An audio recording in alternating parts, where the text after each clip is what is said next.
Hello, and welcome to episode 164 of Prose. This week, re-estimate the power of shared delusion, and take a second look at King David's murder of Uriah the Hittite. Please go follow the show on social media under @ProsePodcast across all platforms. If you're enjoying the show, consider leaving a 5-star review on Apple Podcasts or wherever you're listening. It really does help me out a lot. For easiest access to the show, subscribe using whatever podcast catcher is your favorite. Lastly, and most assuredly not leastly, check out the Prose Patreon page at patreon.com/ProsePodcast and consider supporting the show there. It will come with eternal gratitude and a little bit of swag. Thanks for listening. Let's get to the tale, shall we? This week, we have Folie à Deux ou plus and The Lord is my light. Enjoy.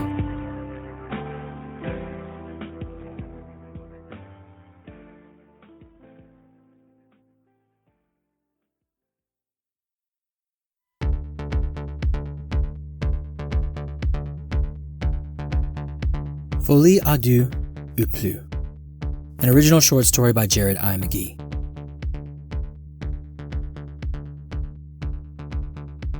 I have loved to the point of madness. That which is called madness, that which to me is the only sensible way to love. François Seguin.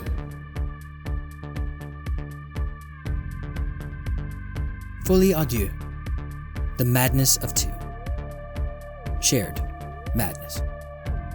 A relationship so intertwined that two people lose all touch with objective reality. The opposite of neutrality. The opposite of solitude. Two minds melding into one. Two bodies in perfect synchronicity. And yet, Folie à deux is seen as a malignant psychiatric syndrome to be crushed, to be treated and made better, so to speak. The experts say that men and women with above-average IQs are more susceptible to this phenomenon. Those affected are noted to not only not seek out treatment, but to actively avoid any treatment that people try to offer up. Their purported delusions strengthen without intervention, allowing the couple to share even more of their own reality. The soft scientists of the world use the DSM-5 as their Bible, a treatise from which one can scry all truths of the infinite expanse of the human experience. In this particular case, the madness has been purged from this most recent edition. Still, according to many psychologists entrenched in earlier structures and definitions, Folie à deux is only given 3 criteria one must meet in order to be a sufferer. 1. They must have a delusion that develops in the context of a close relationship with an individual with an already established delusion. 2. The delusion must be very similar or even identical to the one already established one that the primary case has. 3. The delusion cannot be better explained by any other psychological disorder, mood disorder with psychological features, a direct result of physiological effects of substance abuse, or any general medical condition. This rather yawning generalization is horrifying. What is a delusion anyway? One generation's truism is the next generation's mass delusion. One family's solidly defined concrete reality is another family's fluffed and puffed up fantasy. No better than a fairy story of old. So these criteria seem to be rather useless in a world where objectivity is non-existent. Immeasurable. Unempirical.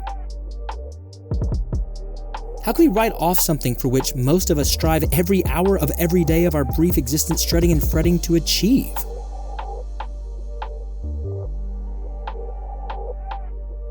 That's the way Janine and I see it anyway. Like all couples, we each have closets with skeletons in them, and we have shared closets with even more ossuaries. At this point, we've shared all those bones with one another. She knows my bad things, some dead and gone and others still limping along with me. I know her bad things, some dead and gone and others still limping along with her. Janine and I are open books to one another. According to the experts, that is what begins a shared madness. From that sharing comes shared feelings of persecution and two people beginning to jump on the same delusional, if not fully hallucinatory train. Janine always says that we just see the world as it is.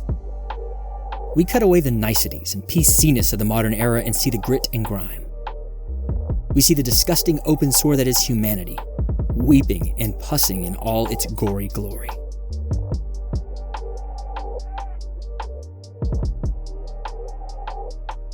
We do hold hands and kiss while riding the C train to dim sum on Sundays. We stroll the parks and smooch at the passing dogs frolicking in the grass. We binge Netflix in a vain attempt at escaping the stark realities of life. We are far from the abnormal psychos that most would have the world believe. Our shared visions of mass death from disease and unrest was madness. That's what Janine's therapist told her. Yet here we are, proved right by the nightly news. Our dual understanding that the stars are too vast not to hold intelligent life was discouraged. Yet scientists continue to receive odd readings from the depths of the cosmos. Our tandem receipt of reverberations from our dual doppelgangers living our lives backwards in a parallel universe. We're a sickness taking a greater hold over the both of us. Yet, how many physicists and scientific magazines are making just such claims become commonplace?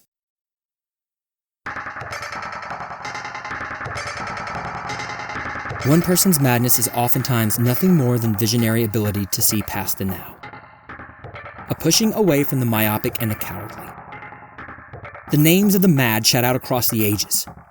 Socrates, Tesla, Pythagoras, Hawking, Byron, Curie, Newton, Franklin, Hippocrates, Cavendish, Xinguo, Pascal, Leibniz, Brahe, Paracelsus, Awning, Lucretius, Da Vinci, Mueller, Babbage. The list is finite but long. These madwomen and madmen were certifiable in their own time, as were many others.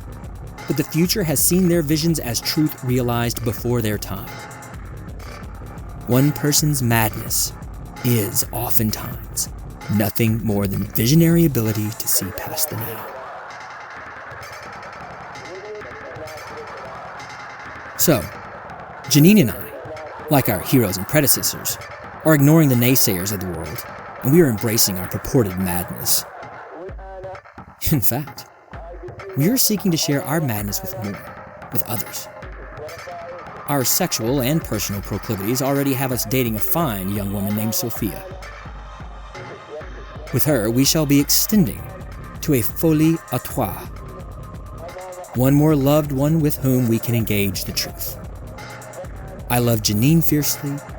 Janine loves me blindly and wholly. We are both realizing the depths and extent of our love for our jewel Sophia. After Sophia, onto a folie à quatre. After that foursome, our family will no doubt continue to increase. People who are so used to being lied to and manipulated are so hungry for the truth. Our numbers will burgeon in no time. All soothsayers see this happen. And in the truth and freedom that comes now with sexuality, that truth is only intensified, as is the connection. Folie en famille will take place of our limited numbering, pushing more toward the folie à plusieurs, a sharing of madness between so many that the psychobabblers of the world lean away from it in fear, despite numerous historical instances of just such a phenomenon.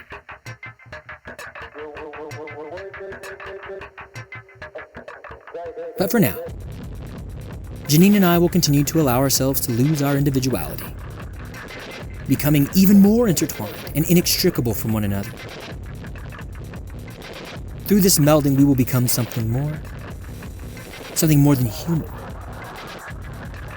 something more than solitary. So what if we lose touch with objective reality? This is the point of anyone's search for that which is beyond the structures of this limiting world. The opposite of neutrality, the opposite of solitude. Two minds as one. Two bodies in perfect synchronicity. To become 3, then 4, then 6, then 17. We will love in madness, as that is the only sensible way to love.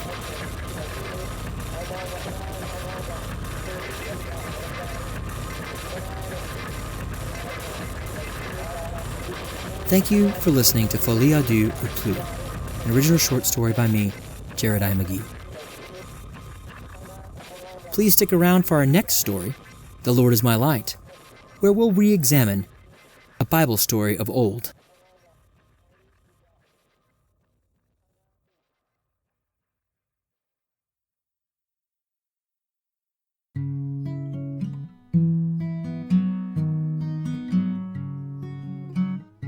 The Lord is My Light, an original short story by Uriah McGee.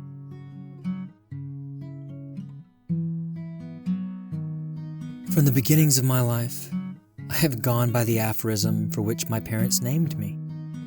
The Lord is my light. Supposedly, that is what Uriah means. That's what my parents said, so that's how I have framed my entire identity. But here as the world fades to darkness, I questioned why my Lord has abandoned me to that darkness. My life has been blessed. I can't argue that. I was one of the mighty men. The king himself dubbed me as such, allowing me into the closed club of 37 that lived in close proximity to the royal palace, and who were recognized as the best of the best. Men to be feared, men to be lauded, men to be respected, men who were blessed by Yahweh himself. All of this in spite of the Israelites clearly ignoring the one God's extermination decree of all of us, we peoples who stood in the way of God's chosen people. Thankfully, Saul and his successors did take some mercy out for us. So my rise to prominence and to power after all these generations is doubly miraculous and doubly a reason for me to praise the great I Am for his blessings upon my family and me. It's not that I hadn't embraced the true path from my birth. It's not as if my family hadn't fought for the cause of Yahweh across the plains and the peoples of the world. The chosen ones showed a kindness that seemingly defied a divine mandate. And that meant the world to generations of my family, and to me personally.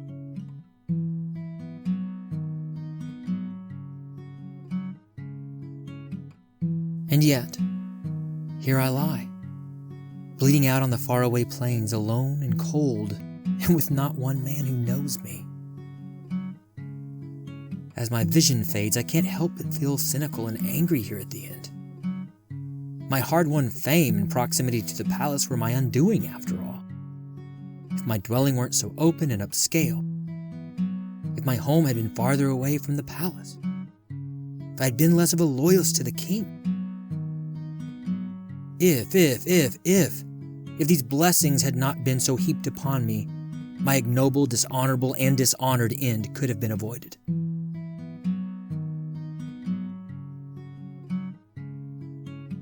Window views. That's what precipitated this fall. This death choked with dust and blood. King David simply walked past the window at just the right time. My nice house that the king had paid for to celebrate my accomplishments was situated just right for him to catch a glimpse of Bathsheba bathed in her courtyard from the roof of his palace. From what our servants told me, the king couldn't have been watching her for more than a collective 10 minutes before he sent for her to be brought to his private rooms within the palace, where he had sex with her at least twice over the span of a few hours. Bathsheba's bathing was generally utilitarian, So she wasn't lustily playing with herself while cleansing her body. She wasn't out there for an extended time. The king simply caught a glimpse and knew exactly what he wanted. He acted. He got what he wanted.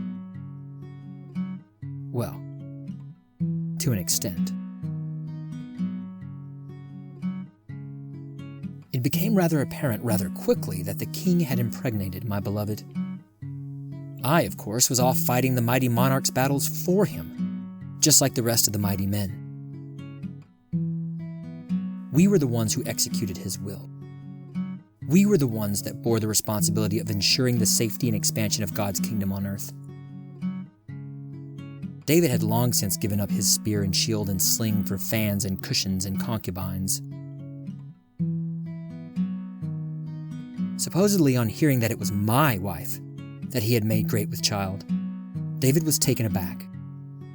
He was nervous that, if confronted by such an affront to the dignity of one of their own, the mighty men would lash out and see it as an overarching overstepping of their king. The 37 would rise up together and allow for a military coup. Such actions were not unprecedented in the world, after all. But the king was too canny for all of that. He did not fight his way to the throne through military prowess. Some military luck? Sure. Some direct intervention from the Lord our God? Sure. The king himself took and kept the throne far more from his own guile. He was crafty, if not outright scheming and sneaky. Saul was the true king. Yet Saul and his kith and kin were wiped away from Israel as if they were foreign usurpers there at the end. God help me. I helped David destroy them and take the throne. I was one of the Davidian right hands. That canniness took the form this time of the king ordering me to come back from the front lines. Not often was this done, but when it was, the order generally meant a promotion or some form of accolade. A gift for the hardworking, hard-fighting man in question. Upon my arrival in the throne room, though, the king ordered me to go home and wash my feet, to wash away the mud and dust from my travels, to attend to my wife. Everyone present knew what that meant, even those of us not in the know of the open secret that my wife was pregnant. This was an order for me to go home and attend Bathsheba, to get our business in order as a couple, as a unified unit, to be blunt. He wanted me to go and have sex with my wife. Such an order was unheard of at the time of war. The warriors of Yahweh did not ever lay with their wives. Not when they were fighting. That was an affront to their holy mission of cleansing the world of the nemesis of the Lord our God. This was an accepted practice since times immemorial. Since before the time of the enslavement in Egypt. Since before the times when the people began to write down our history and our divine mandates. David was clearly breaking with God himself in this regard.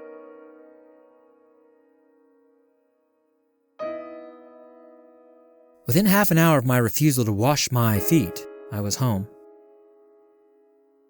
Within an hour beyond that, I had received orders deploying me to the much more dangerous front lines of the plains the next morning. The order was, of course, signed by the king, but it was also co-signed by a representative Joab, my commanding officer. This dual decree took the wind from my lungs, both in the clear message being sent and the quickness with which the king moved. I had no way of reaching out to those that would support my claims that I was being misused. That's not to even mention that Bathsheba's weeping and clear maternal condition let me know upon first sight what had happened. As always, the king was 5 steps ahead of anyone he perceived as a threat. So I would deploy the next morning.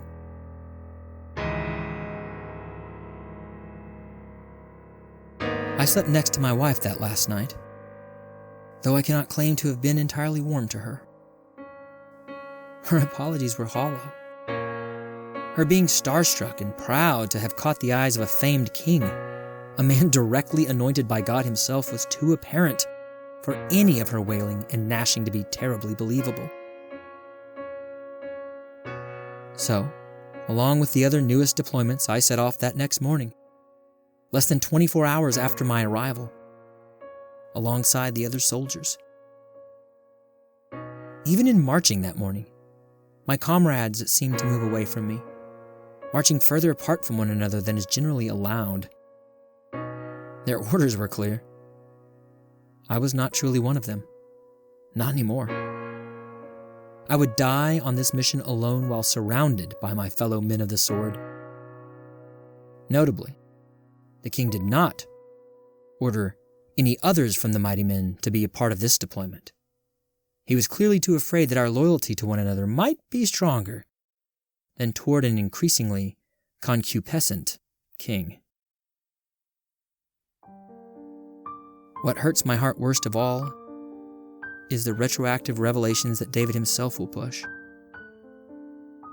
He told me in no uncertain terms that he would ensure that I became a figure of ridicule. I would be the enemy via prophecy, reframed to be unworthy and disgusting, remade to be a serial neglecter, if not abuser, of my own beloved wife. His own goatish actions whitewashed over to explain and demystify why a mighty God, so obsessed with framing morality for each individual here on this earth, would so easily forgive or forget. No, so easily completely overlook the horrendous actions of his hand-chosen king. Libidinous men of God seem to be in no short supply in these heady days of growth in the kingdom.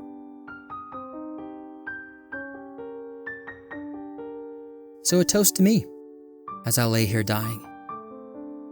My life was thrown away for a quick fuck. The king did not love my wife. There was no emotion in their coupling. Only bestial rutting. Rather than the honors afforded one of the mighty men, I die alone on a field. My comrades have abandoned our position and have not shown any sign of returning to help me. The other wounded have already been carried off for attending. This last toast, my last toast, is dry and cold.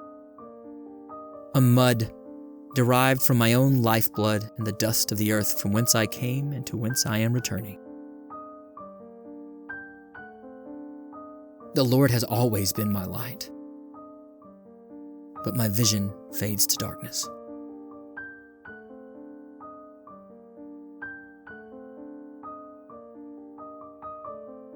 Thank you for listening to The Lord is My Light, an original short story by me, Jared I. McGee. That does it for prose this week. I certainly hope you enjoyed both short stories. The sounds you heard on the short stories come from YouTube's free audio library, freesound.org, or are of my own invention. Those that are taken from the other two sites are being used under CC 01.0 Universal Public Domain Dedication licenses. As you continue about your day, please love those around you, tell them that you do, and embrace this life as it is always stranger than fiction. Thank you for listening. Let's meet here again in 2 weeks' time.